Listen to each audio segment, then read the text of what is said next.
अकेले लक्ष्मी जो है वो सुख नहीं देती। लक्ष्मी भी भगवान के चरणों को अपना धन समझती है, इसलिए इस बात को हमें भी समझना चाहिए। लेकिन ये बात कहाँ समझ में आएगी? जब कथा में आओगे तब समझ में आएगी, घर बैठे थोड़ी आएगी। इसीलिए कथा सुनी जाती है, कथा में सारे रहस्य पता चलते हैं। तो भगवान के चरणारविंद ही परम धन है। लक्ष्मी भी जिनके चरणों को अपना धन मानती है, उन भगवान को कोई क्या खरीद पाएगा? कोई पैसा से खरीद सकता है? क्या दोगे भगवान को? तुम क्या दे सकते हो? एक भक्त कहता, महाराज मैं क्या दूं आपको? रत्नाकरोस्ति सदनम गृहिणी च पद्मा। आपका घर कहां है? रत्नाकर, रत्नाकर माने समुद्र। समुद्र में भगवान रहते हैं, क्षीर सागर में। और समुद्र क्या है? बोले रत्नों का आकर है, सारे रत्न उसी में। कौन सा रत्न दोगे भगवान को? हीरा पन्ना पोखरा सब भरा है समुद्र में पहले से, उसी में रहते हैं भगवान। तो भक्त कहता है रत्नाकरोस्ति सदनम, रत्नाकर ही आपका सदन है, आपका घर है। गृहिणी च पद्मा, और लक्ष्मी आपकी गृहिणी है। किम देयमस्ति बदमे जगदीश्वराय। हे जगदीश्वर मैं आपको क्या दूं, आप ही बताओ। आपको क्या दूं? रुपया तो मैं दे नहीं सकता क्योंकि आपके पास लक्ष्मी बैठी। हीरे पन्ने पोखराज मैं क्या दूं? आप समुद्र में हो और समुद्र रत्नाकर है। तो भगवान कहते हैं मुझे कोई वस्तु मत दो, तुम अपने आप को ही मुझे दे दो। मैं तुमको चाहता हूं, तुम्हारी वस्तु नहीं चाहता। वास्तव में भगवान तुम्हें चाहते हैं, तुम्हारे धन को नहीं चाहते। लोग सोचते हैं महाराज हम अपने आप को भगवान को न दें और क्या दें? बोले भगवान को एक लोटा पानी दे दें, 2-4 फूल चढ़ा दें, एक अगरबत्ती लगा दें। भगवान तुम्हारे अगरबत्ती और एक लोटा पानी और वो सिंदूर के टीके के भूखे नहीं है। समझो लोग क्या करते? बोले मंदिर में गए, एक लोटा पानी ढाला, 2-4 मिश्री चढ़ाई, 2-4 किशमिश के टुकड़े चढ़ाए, एक अगरबत्ती लगाई और भगवान को प्रणाम किया और चले आए। भगवान कहते हैं ये सब देने के लिए हम यहां बैठे, ये हमको ला करके दे रहा, मैं तो इसको चाहता हूं ये मुझे मिल जाए, ये जीव मेरा है। गीता में भगवान कहते हैं ममैवांसो जीवलोके जीवभूत सनातनः, ये जितने जीव है मेरे हैं। लेकिन ये मुझे अपना न मानकर, अपने आप को मुझे न दे करके ये अपने आप को संसार को दे रहा है और कह रहा है कि हम तुम्हारे हैं, हम तुम्हारे हैं, हम तुम्हारे हैं। एक बार भी ये नहीं कहता कि हम तुम्हारे हैं। हम भगवान के सामने जाते हैं तो कभी नहीं कहते हे प्रभु हम आपके। संसार के प्राणियों से कहते फिरते हैं हम आपके, जिससे मिलते हैं कहते हैं हम तो आप ही के हैं। और तो और संसार के एक एक प्राणियों से व्यक्ति कहता अरे ये तो हमारे प्राण हैं, ये तो हमारे प्राण प्रिय हैं, ये तो हमारे प्राण हैं। और जब दूसरे से मिलेगा तो उससे भी यही कहेगा ये मेरे प्राण हैं। ये तो भगवान की कृपा समझो कि ये भीतर वाला प्राण नाराज नहीं होता। नहीं ये नाराज हो जाए कहे यही तुम्हारे प्राण हैं, इन्हीं को लेकर रहो, हम तो चले, तब तो राम नाम सत्य हो जाए। लेकिन ये संसार अज्ञान से चलता है, यही अज्ञान है। कहता महाराज ये हमारे हैं, ये हमारे हैं। और भगवान को कोई नहीं कहने को तैयार है कि आप हमारे हो। भगवान तुमसे यही सुनना चाहते हैं कि तुम ये कहो प्यार से कि हे प्रभु मैं आपका हूं। और यही वाल्मीकि रामायण का सार है महाराज। एक लाइन कहूंगा बस। भगवान ने समुद्र के तट पर भगवान ने लाखों लाखों करोड़ों करोड़ों बंदरों के बीच में, देवता लोग आकाश में खड़े थे। विभीषण जी उसी समय शरणागति करने के लिए आ रहे हैं, अर्धरात्रि में, जब रावण ने लात मार करके निकाल दिया। क्यों लात खानी पड़ी विभीषण को? क्योंकि अभी तक विभीषण यही कहते थे मैं रावण का हूं, मैं मंदोदरी का हूं, मैं इनका हूं। विभीषण जी ने कभी ये नहीं कहा कि मैं भगवान का हूं। परिणाम क्या मिला? बोले उन्हीं संसार के लोगों ने लात मारा। यही संसार है। संसार को तुम अपना कहते रहोगे और यही संसार तुमको एक दिन लात मारेगा, पक्की बात। जब उसका स्वार्थ पूर्ण हो जाएगा तुम्हें लात मार देगा। समय रहते भगवान को अपना बना लो। विभीषण जी महाराज लात खाए, रावण ने लात मारी, विभीषण जी चल पड़े, भगवान की शरण में मुझे जाना चाहिए। उत्पपात गदा पाणि चतुर्भिः सह राक्षसैः, 4 राक्षसों को लेकर अर्धरात्रि में विभीषण जी महाराज लंका से चल पड़े, आकाश मार्ग से समुद्र तट पर आए। वानरों ने देखा, पकड़ लिया, बोले पकड़ो पकड़ो। विभीषण जी ने कहा मैं प्रभु श्री राम की शरण में आया हूं,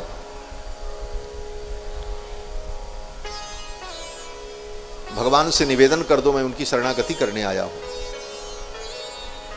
विभीषण ने कहा कि मेरा परिचय दे देना। क्या परिचय? तो विभीषण जी कहते हैं रावणो नाम दुर्वृत्तो राक्षसो राक्षसेश्वरः। रावण नाम का जो दुर्वृत्त दुराचारी लंका का राजा है, तस्याहम अनुजो भ्राता, मैं उसका छोटा भाई हूं। लात खाने के बाद भी अभी उस संबंध को भूल नहीं रहे, अभी भी यही बता रहे हैं कि हम उसके भाई।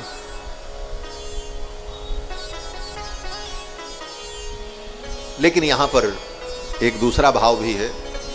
भाव यह है कि विभीषण जी महाराज की ये दैन्यता है, अपनी दीनता बता रहे हैं, जिससे ही हृदय में अभिमान ना आवे। दृष्टि ये है विभीषण जी की। विभीषण जी कहते मैं रावण का भाई हूं और मैं राम जी की शरण में आया हूं, सर्वलोक शरण्याय राघवाय महात्मने।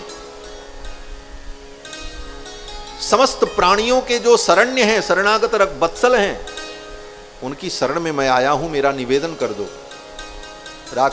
वानरों ने कहा इसको पकड़ो और पकड़ करके बांधो, सवेरे राम जी के दरबार में उपस्थित करेंगे। तब तक भगवान ने सुन लिया। सुग्रीव जी पहुंचे और सुग्रीव ने कहा महाराज वो रावण का भाई आया है, हो सकता है वो कपट करके आया हो, शत्रु का भाई है, विश्वास करने लायक नहीं है, राजनीति यही कहती है, क्या करें। और अगर विश्वास करके उसे स्वीकार कर लिया तो कहीं निशाचर की माया को तो कोई जान नहीं सकता, विभीषण भी निशाचर ही, कुछ उत्पात कर दिया तो अनर्थ हो जाएगा, इसलिए विभीषण पर विश्वास करना ठीक नहीं है। तब राम जी ने कहा सुग्रीव से, सुग्रीव आज राम जी अपने में आ गए महाराज। ठाकुर जी लीला करते करते भी कभी कभी अपने स्वरूप में स्थित हो जाते। भगवान ने कहा सुग्रीव ये तुम्हारे भरोसे हमने रावण से शत्रुता ली है, तुम क्या समझते हो? ये तुम्हारे इन बंदरों के भरोसे हम रावण से युद्ध करेंगे? तुम्हारे भरोसे मैं रावण से युद्ध नहीं करूंगा। भगवान मानो सुग्रीव को स्मरण दिलाना चाहते, तुम वही तो सुग्रीव हो जो बाली के डर से गली गली भागते फिर रहे थे।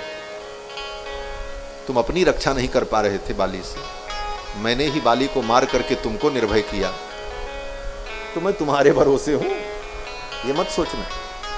और रही बात राक्षसों की,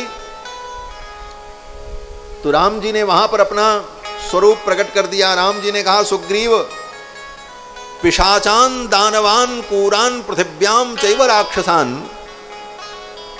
अंगुल्यग्रेण ताम हन्यम इच्छन हरिगणेश्वर।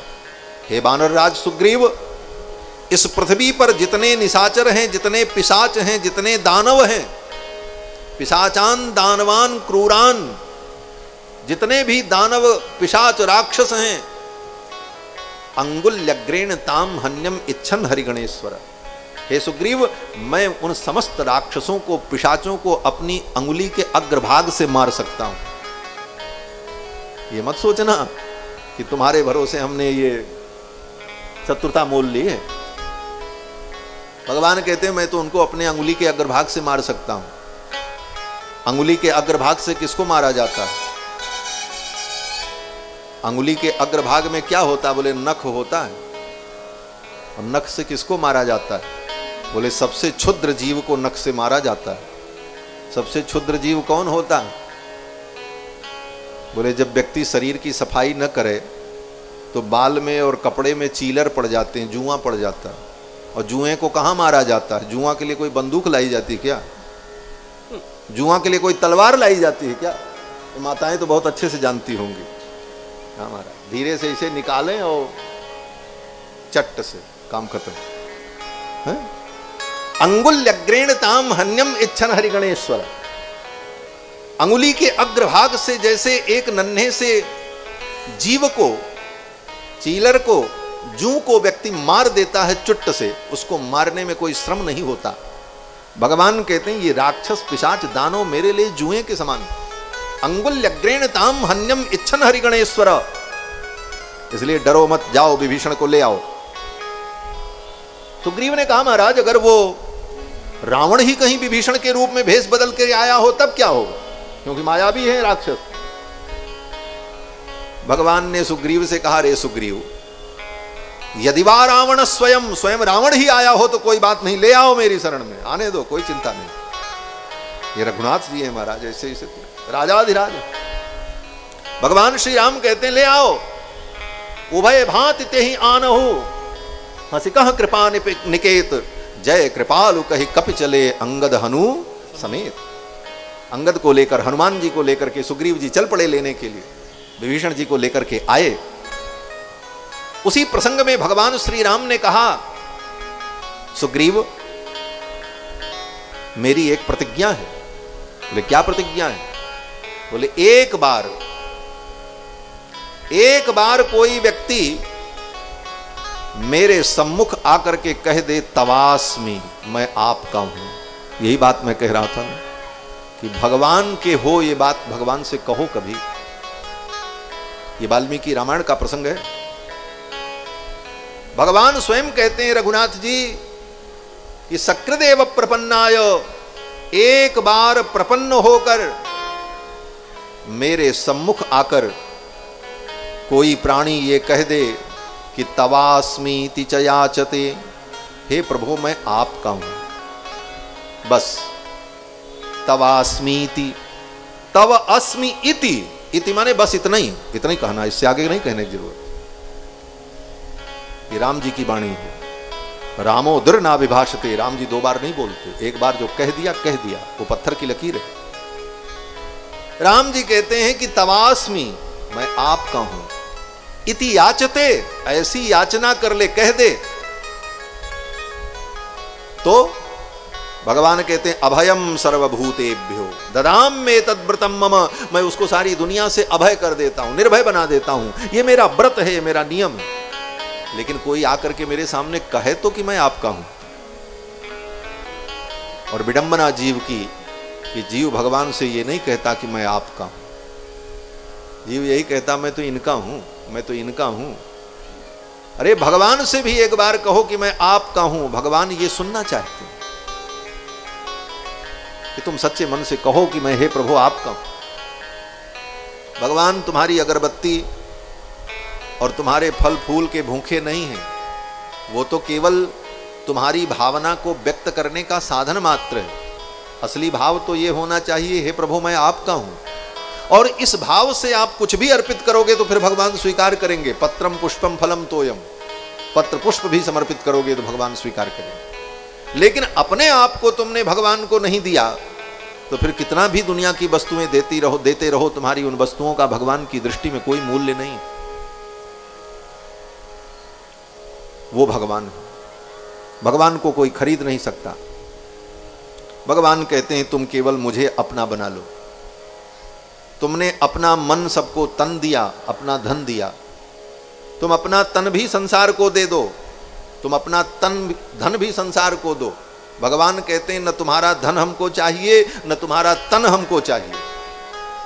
क्यों? बोले तुम्हारे धन और तुम्हारे तन को चाहने वाले संसार में बहुत से लोग हैं, और जिसको लोग चाहते हैं उसको मैं नहीं चाहता। भगवान कहते हैं प्रेम गली अति साकरी आमे द्वय न समाये। भाई जिसको तुम चाहो उसको हम भी चाहें, ऐसा कैसे हो सकता है? भगवान कहते हैं कि भाई तुम्हारे तन को दुनिया चाहती है तो दे दो तन दुनिया को, तुम्हारे धन को दुनिया चाहती दे दो दुनिया को, लेकिन तुम्हारे मन को कोई नहीं चाहता। तो वो मन तुम मुझे दे दो। और संसार में यही होता है, आपके धन को, आपके तन को सब चाहता है, आपके मन को कोई नहीं चाहता। समस्या यही है। आज हम आप दुखी क्यों होते हैं किसी से? बोले इसीलिए दुखी होते हैं, वो अपने मन की चाहता है, आप अपने मन की चाहते हो। ना आपके मन को वो चाहता है, ना उसके मन को आप चाहते हो। आप चाहते हो हमारे मन की हो, वो चाहता हमारे मन की हो। कोई किसी के मन को नहीं चाहता, सब अपने मन की चाहते हैं। और धन और तन सब सबका चाहता है। भगवान कहते हैं जिस मन को तुम गली गली लेकर के घूमते रहे, अपना मन तुमने उनको दिया, उनको दिया। और सब ने क्या किया? बोले सब ने तुम्हारे मन को उठा करके कूड़ेदान में फेंक दिया। बोलो श्री सीतारामचंद्र भगवान की जय। भगवान कहते हैं कि तुम्हारे मन को लेकर के लोगों ने कूड़ेदान में फेंक दिया, और मैं पीतांबर फैला करके खड़ा हूं, तुम अपने मन को मेरी झोली में तो डाल दो। वास्तव में भगवान तुम्हारे मन को चाहते हैं मानसिक समर्पण, और ये मानसिक समर्पण हो जाए तो भगवान प्रसन्न है, तुम्हारा जीवन धन्य हो जाएगा।